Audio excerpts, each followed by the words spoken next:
Sportsbiz Talks. So digital is one of the big things where we try to come up with a new activation every cycle or every year. Traditional assets are there, which give you the big exposure numbers, but I think digital is a new trend that's coming along. Today we have with us Aayush Dabas, who is currently managing sponsor relations with the International Cricket Council. He's a former Sriram College of Commerce graduate, which is also my alma mater, so I'm very excited to have him on the podcast. He's worked across various domains in the field of digital and fan engagement, sponsor relations, and account management. Aayush, welcome to the podcast. Aayush, you come with a varied background in sports, sports sponsorships, sales, and fan engagement. So why don't you start with taking us through your ingression into sports? Yep, absolutely. So my first job was actually not into sports. I was a risk consultant after passing from SRCC, worked there a couple of years, and then I've always been passionate about sports, whether it's been initially playing a lot, and then obviously when it comes as a as a fan as well, being a lot of sports that I've followed. So that's when I decided to venture into and work into the sports industry. And my first job was with Rhiti Sports, where I was lucky enough to be working with that time, the India's captain, which was MS Dhoni, Suresh Raina, bit of IPL as well. So, those 3 years and just working with those guys, helping them with their sponsorship, helping them with their sort of building a profile for them and everything. So that's how kind of my journey started with India. And then obviously I've probably 3 years I was there, and then I moved on to do my next education wise FIFA Masters, which was, as you might be aware, which is the course across Europe run by CIES. So then I was 3 months in England, 4 months in Italy, 4 months in Switzerland, where we did this course.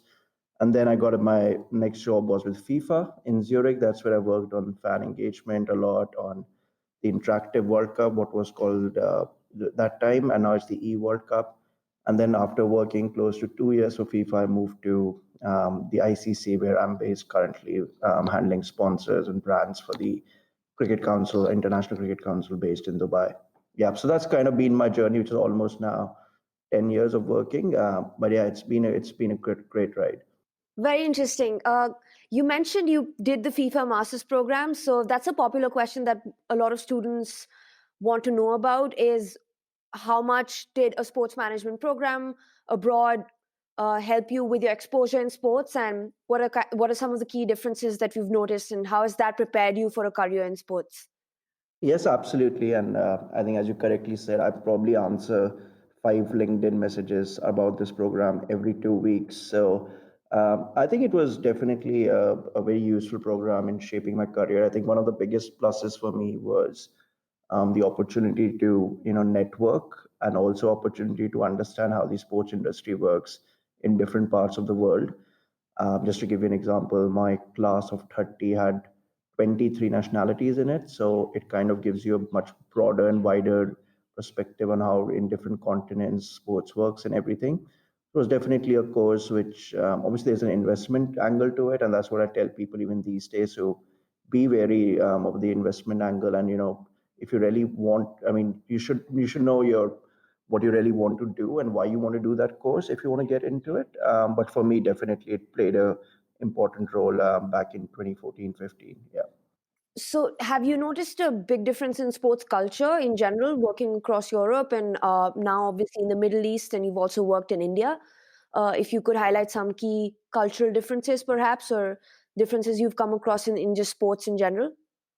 Yeah, I think in India, I think the industry is still evolving a lot in the past 4 or 5 years, simply because with the new leagues coming up, the ISL becoming a big product now, and everything. So when I started working in India, it wasn't the most professionally managed sort of a industry, which is still something I sometimes notice a lot.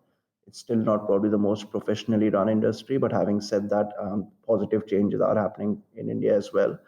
Obviously, a big difference when you work for an organization like FIFA or ICC is that it's a more global organization, and you see it from a different angle. You work with people from different countries and cultures, so there's a lot more adjustment, but also positive in a way. So they're unlike corporates, and that's a big difference between India and here. But having said that, I think they're encouraging signs in the Indian industry. I'm still in touch with a lot of people back in India, and it's nice to see that the industry is growing at the rate that it is. Makes sense, absolutely. And broadly speaking, with the ICC, your current position, you work in sponsorship strategy, you manage sponsorship relations. So, what's kind of a sponsorship strategy that the ICC holds, and what are some of the key performance indicators you're trying to hit in the coming years with that? Yep, that's right. So I work in the sponsorship team here at ICC, and one of our key roles is obviously ICC already has a big, a lot of global partners, global brands which already partners with us, and one of the key aspects is maintaining that relationship and what we call account management, helping them activate their ideas, their plans around ICC events and everything. And I think one of the KPIs, or one of the things that we really focus on is trying to do new things with our sponsors, whether it's digital in technology side, where digital growth has been immense and ICC platforms have such wide audience. Also giving our sponsors a unique opportunity, being at a global event which is watched by billions, it's a great opportunity for them to bring the brand forward. So we have a good mix of brands, the brands which have been there for decades like Coca-Cola, and then brands which are still relatively overall new in the market, but doing a great job like Oppo and GoDaddy was one of the brands which came about, which was first time in sponsorship in India. So there are different spectrum of brands that we work with, and idea in the end is to help these brands achieve their objectives. Makes sense. And how do you go about developing different assets for sponsors that are attached to perhaps different properties of the ICC? I think key, I mean, what we call, they're obviously the traditional assets, which are when our sponsor ties up, they already have an idea about it. We present it to them. That's like your perimeter, LED perimeter boards, your pitch mats, your boundary wedges, things that you actually see on a traditional broadcast where the brand exposure happens. And then I think we work with the sponsor to define other things that we can achieve, especially on digital platforms, whether it's running an activation like we did something with Bira, greatest moments around the Cricket World Cup. We've worked with Uber on a lot of cool things, Coca-Cola as well. So then we look at different um, working with the brand closely and seeing how our assets could help them help deliver those objectives. So digital is one of the big things where we try to come up with a new activation every cycle or every year. So that's, and then obviously, as I said, traditional assets are there, which give you the big exposure numbers. But I think digital is a new trend that's coming along. Makes sense and easily measurable as well. So perhaps makes for a better story with brands. Absolutely. Yeah. But do you think there are certain objectives that clients come to you with that they want to meet, but maybe certain vanity metrics that may not tell the best, may not give the best result at the end? Has there been any pushback from clients trying to meet certain assets which may not result in the best story?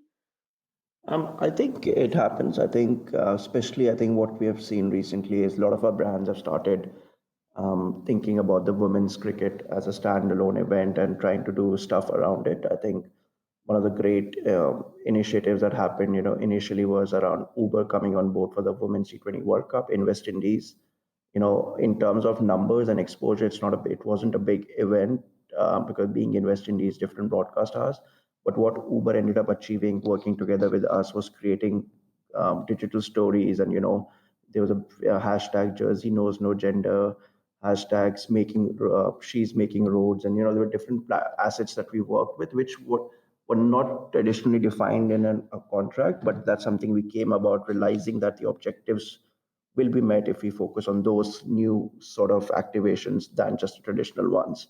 Makes sense. Absolutely.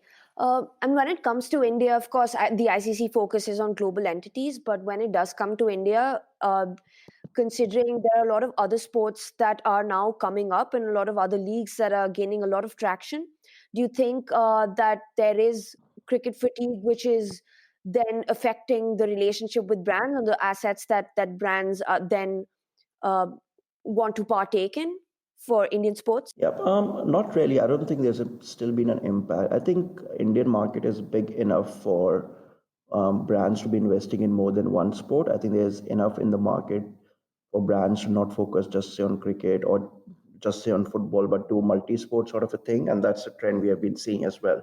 So it hasn't really impacted because in the end, I think audience-wise, cricket is miles ahead of any other sport in the subcontinent region, and that always gives us slight advantage. Obviously, then you also compete with the IPL and others, but I think for us, we haven't seen any such change. We have new deals that have been done recently. Coca-Cola coming into the market as well with our becoming ICC's partner as well for the first time in what 20 23 years. So I think we have seen brands coming on board as well. So no, I think not really, but as I said, I think Indian industry landscape is big enough for brands to be investing into multi sports as well. Makes sense. And very interestingly, recently, two distinct partnerships were struck with the ICC, one being on the development side, I think with UNICEF and the Women's T20 World Cup in 2020, and then the other being on the global commercial scale with OPPO. So, could you speak to both and how they were perhaps formulated? Yep, I think UNICEF has been a partner of ICC for many years, and we've done a great job with them. Something which we focused specifically around the Cricket World Cup was called the One Day for Children. That's something for the India-England game in Birmingham. We looked at, making going blue, which is the UNICEF colors, and basically, brands came in, supported it. So basically, the idea was to raise funds which would go into different markets in terms of development.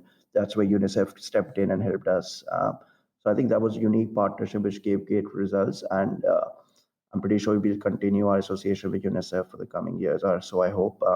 In terms of Oppo, I think Oppo has also been one of our brands for last 4 to 2016, and they came on board.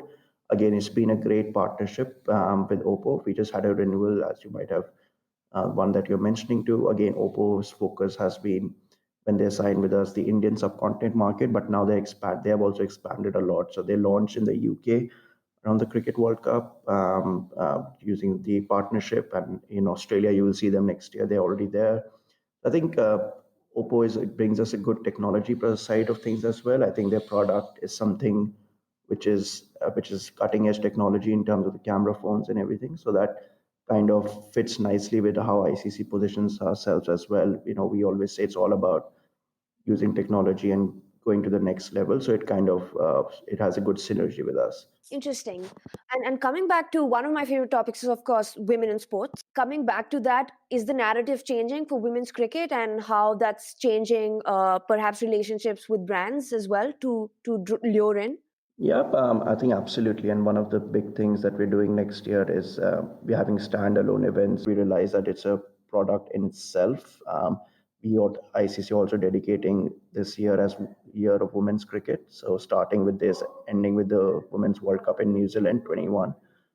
So I think, and one of our big objective this time is to sell out the MCG for the final, which is on the International Women's Day. And if we can break the record number, that'll be a record for any sport, not only cricket. So that's the long term, our objective for that event is to basically fill up the G or the MCG as we say. And yes, I think brands have shown interest to be part of these sort of initiatives and have been on board as well when it comes to women's events. Right. I'm definitely rooting for that. As the sports landscape changes, it's becoming more difficult to draw fans physically into the arena, even though that being one of the goals. How have assets or collaterals for brands adjusted over time?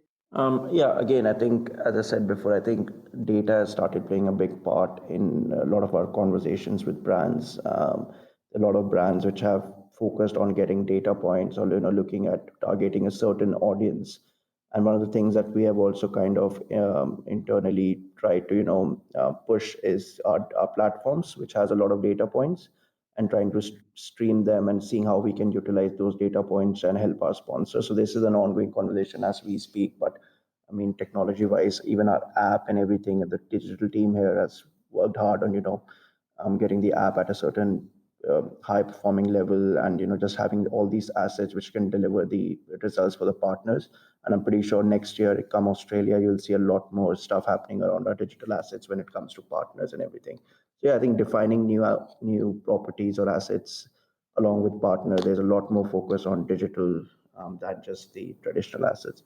Interesting. Could you perhaps speak through an example of how you've used data in a campaign in the past? Yep. I think what we have done is in the past that we have worked with, for example, first asking the brand what exactly they're looking on, and then looking at geo targeting a lot of stuff. So I think Uber was a good example we did, and Beta 91 again.